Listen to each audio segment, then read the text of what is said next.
নির্বাচনকে বানচাল করার জন্য পারতপক্ষে পিছানোর জন্য যে সমস্ত অপকৌশল গ্রহণ করেছে ফেসিবাদী শক্তি, পতিত ফেসিস্ট শক্তি, তার সাথে হয়তো তাদের এদেশীয় দোসররা এবং এর বাইরেও যারা নির্বাচন বানচাল করতে চায় তারা জড়িত থাকতে পারে। তবে কোনো রকমের অপকৌশল এবং কোনো রকমের এরকম হত্যাকাণ্ড ঘটিয়ে যদি কেউ মনে করে যে দেশে নৈরাজ্য সৃষ্টির মাধ্যমে নির্বাচন বানচাল করতে পারবে, তাদের সেই ধারণা ভুল। প্রতিবাদ করব, নিয়মতান্ত্রিক পদ্ধতিতে প্রতিবাদ করব। যে কোনো হত্যাকাণ্ড অবশ্যই নিন্দনীয়, কিন্তু এই যে বর্বর হত্যাকাণ্ড হয়েছে সেই হত্যাকাণ্ডের পিছনে কিছু উদ্দেশ্য অবশ্যই আছে, কিছু ষড়যন্ত্র আছে, সেটা আমরা লক্ষ্য করেছি। আপনারা খুব শিগগির দেখতে পাবেন, এটা হয়ে গেছে।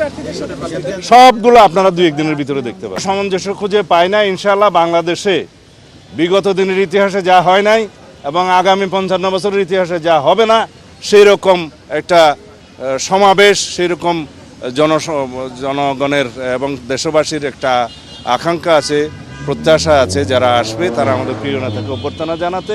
সুতরাং এই লক্ষ লক্ষ জনতার এই সমাবেশের মাধ্যমে আমরা জাতিকে একটা মেসেজ দিতে পারবো যে এই দেশে কোনো ষড়যন্ত্র কখনো দানা বাঁধতে পারবে না। আমরা সবাই, আমাদের সামনে একটাই স্লোগান, সবার আগে বাংলাদেশ।